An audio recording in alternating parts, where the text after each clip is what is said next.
आदिवासी परिवार के गृह प्रवेश के कार्यक्रम में उनके घर आदिवासी परिवार ने मुझे, मेरी बहन ने खुशी से खीरी भी खिलाई और जब मैं खीरी खा रहा था तो स्वाभाविक था कि मुझे मेरी मां की याद आना। बल्कि मोदी साहब की बर्थडे है, हैप्पी बर्थडे मोदी साहब। वजीर आजम की बर्थडे हो और वो हमारे पंजाबी में कहते हैं दुनिया में थरथली मच गई है। कि हम किसी भी पॉइंट पर इंडिया को अब पीछे नहीं धकेल सकते। अब मेरे ख्याल से अब जो है ना वो कोई कंपटीशन जो है ना वो रहा नहीं है। हाँ, जो बाकी लोग कुछ नहीं कर सका, कोई नहीं कर सका, नरेंद्र मोदी साहब कर गए। कि मोदी किसी चीज का प्रेशर नहीं लेता, मोदी दबाव किसी चीज का नहीं लेता। पहले तो हैप्पी बर्थडे मोदी जी। इसलिए साबित हो गई कि भारत जो है हमेशा अपने जो भी उसका दोस्त मुल्क होता है उसके साथ मुश्किल वक्त में उसका साथ देता है, कोई भी हो। यूनाइटेड नेशन जनरल असेंबली पे मोदी साहब आ रहे हैं, जिसकी अभी हमने बात की कि वो 2 दिन के लिए आएंगे। मोदी जी को हमारी तरफ से कालीजा मुबारक शाह जबरदस्त वराज दे मुबारक शाह, जिसे वो कहते हैं ना 74 years, he doesn't look like 74 by the way। Narendra Modi और उनकी टीम है वो डट गई वहां पर। अमेरिका को साफ बोल दिया भाई तुमने जो करना कर लो, हम अपने रिलेशन, अपने जो मुल्क है, अपनी जो हमारा देश है उसके इंटरेस्ट में जो होगा वो हम करेंगे। उसने गुजरात का चीफ मिनिस्टर रहा है 12 साल, फिर अब वो तकरीबन इतने साल ही 11 साल के करीब उसका अरसा हो गया वो प्राइम मिनिस्टर है। कौम के लिए तो मोदी मेरा ख्याल है एक बेस्ट लीडर है। हमारे यूट्यूब चैनल हिंदुस्तानी हाइट्स में आपका स्वागत है। दोस्तों, प्रधानमंत्री मोदी अपने 74वें जन्म दिवस पर अपनी मां को याद करके भावुक हो गए। उड़ीसा में बोलते हुए प्रधानमंत्री मोदी ने कहा कि यहां आने से पहले मैं एक आदिवासी घर में गया था जिन्हें प्रधानमंत्री आवास योजना के अंतर्गत आवास मिला है। उनके गृह प्रवेश के कार्यक्रम में मैं गया था और वहां पर जाकर उनके चेहरों पर देख प्रसन्नता और जिस प्रकार का संतोष था उसे मैं कभी नहीं भूल सकता। वहाँ पर उन आदिवासी माँ ने मुझे खीर भी खिलाई।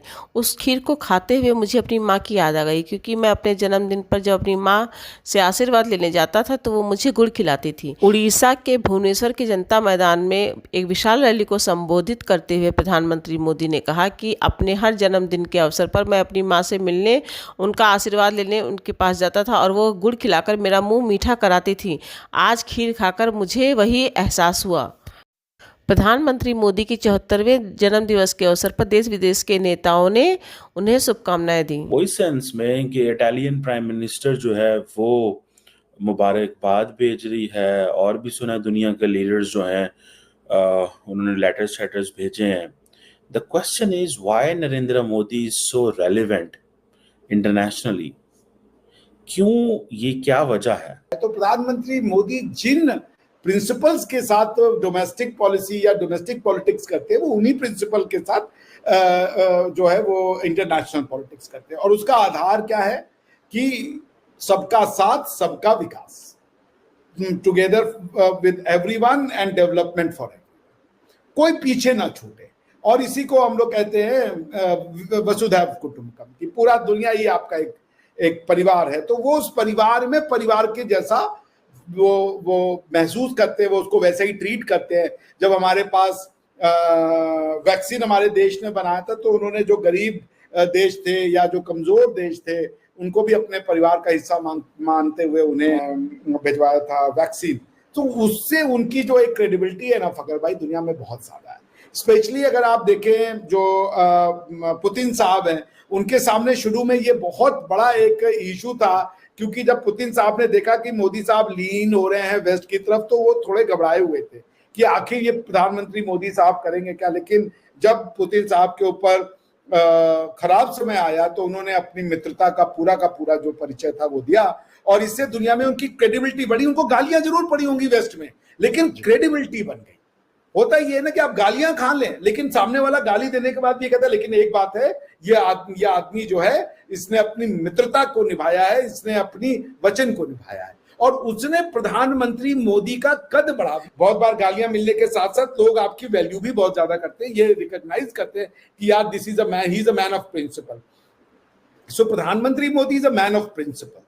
वो उनके इस स्टांस ने दिखा दिया कि वो आपके साथ यदि दोस्ती करेंगे तो पीठ में छुरा नहीं मारेंगे, आप इसके लिए आश्वस्त हो सकते हैं। और इसी का नतीजा है कि आज प्रधानमंत्री पुतिन कहते हैं, राष्ट्रपति पुतिन कहते हैं कि प्रधानमंत्री मोदी अगर मीडिएशन करना चाहते हैं तो करें, हमारी तरफ से खुली छूट है। ये भरोसा है, दिस इज ट्रस्ट।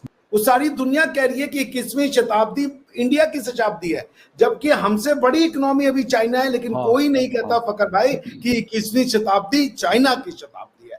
ये तक कहा गया है कि एशिया की शताब्दी, और ये कहा जाता है कि एशिया में इंडिया की शताब्दी है। क्यों? क्योंकि इंडिया इकलौता ऐसा सिविलाइजेशन है जो दुनिया को साथ में लेके चलने की गट्स रखता है, क्योंकि ये सबको साथ लेके चल सकता है because of its ancient philosophy, because of जिसको आप हिंदुत्व की फिलॉसफी कहते हैं, जो समग्र है, जो समावेशी है, सबको साथ में लेके चलती है, किसी को डराती नहीं है, किसी को खत्म नहीं करती, किसी को समाप्त करती है। And that's what earns us the trust. के जी नरेंद्र मोदी जी की बर्थडे है और उसमें फिर वो जिसे वो कहते हैं ना 74 years, he doesn't look like 74 by the way, 74 years के हैं और he is inspiration for the peace of for the world. अच्छा, ये जो बातें वो कर रहे हैं, he is inspiration for the peace for the world. अच्छा, एक तरफ ये बात है, दूसरी तरफ well the point here is कि अब फॉर एग्जांपल जो जॉर्जिया मेलोनी है, जॉर्जिया मेलोनी का मुबारकबाद भेजना नरेंद्र मोदी को, why, what's the point in this? कि जी नरेंद्र मोदी साहब आपको मुबारकबाद हो, मुझे ये उम्मीद है कि इटली और भारत के जो फ्रेंडशिप एंड कोलैबोरेशन है ये नेक्स्ट लेवल पे जाएगी। ठीक है, आपको पता है इंडिया के अंदर बड़ी मीम्स भी बनती हैं मोदी साहब की और क्या नाम है उसका, जो जॉर्जिया मेलोनी। याद है लास्ट टाइम जब नरेंद्र मोदी G7 में थे तो वो जिस अंदाज से जॉर्जिया मेलोनी मिली इनसे, तो दैट वाज वो जिसे कहते हैं ना, to have good vibes, not in otherwise जैसे पब्लिक उसको लेती है मीम्स के चक्कर में। वो खैर, as a woman Giorgia Meloni, as a prime minister Giorgia, जो नरेंद्र मोदी को वेलकम कर रही थी, that was just as a being a prime minister and knowing India is a market. लेकिन लोग हैं फिर वो सारी बात है उसको इधर उधर ले जाते हैं, वो समझते हैं नरेंद्र मोदी भी सिंगल है, आई थिंक मेलोनी भी सिंगल है, तो पता नहीं ये जो है ना भाभी बन गई है, अब जो इंडिया की भाभी बन गई। This is what it's all social media, so people go with the flow and all this. बल्कि मोदी साहब की बर्थडे है, हैप्पी बर्थडे मोदी साहब। आप आ रहे हैं अमेरिका, मैं खुद स्वागत के लिए जाऊंगा, मैं सोच रहा हूँ मैं दोस्तों के साथ जाऊंगा वहां पे। अल्टीमेटली मैं तो इवेंट में शामिल होऊंगा, लेकिन मेरे बहुत से दोस्त जो हैं उनसे मिलेंगे। दूसरा, खासकर मैं कल परसों एक इंटरव्यू में गया तो मुझे एक पाकिस्तानी चैनल ने मुझे बड़ा क्रिटिसाइज किया कि यार आप मोदी भगत हो, मोदी साहब की बड़े आप फैन हो, इसकी वजह क्या है? मैंने कहा यार मैं हमेशा ये बात करता हूँ कि मोदी साहब नेशनलिस्ट, मुझे सबसे ज्यादा जो उनकी बात पसंद आती है उनका नेशनलिज्म, उनकी डेडिकेशन। फिर आप जो बार बार ये नैरेटिव इस्तेमाल करते हो कि मोदी साहब इज आइदर एंटी पाकिस्तान और एंटी इस्लाम, उस पर भी ये मैंने सुन लो बात। मोदी साहब वैसे एक वाहिद एक प्राइम मिनिस्टर थे जो बगैर इनविटेशन के ही रुक गए थे, नवाज शरीफ साहब के घर गए थे। बहुत सारा पॉलिटिकल कैपिटल उन्होंने जाया किया।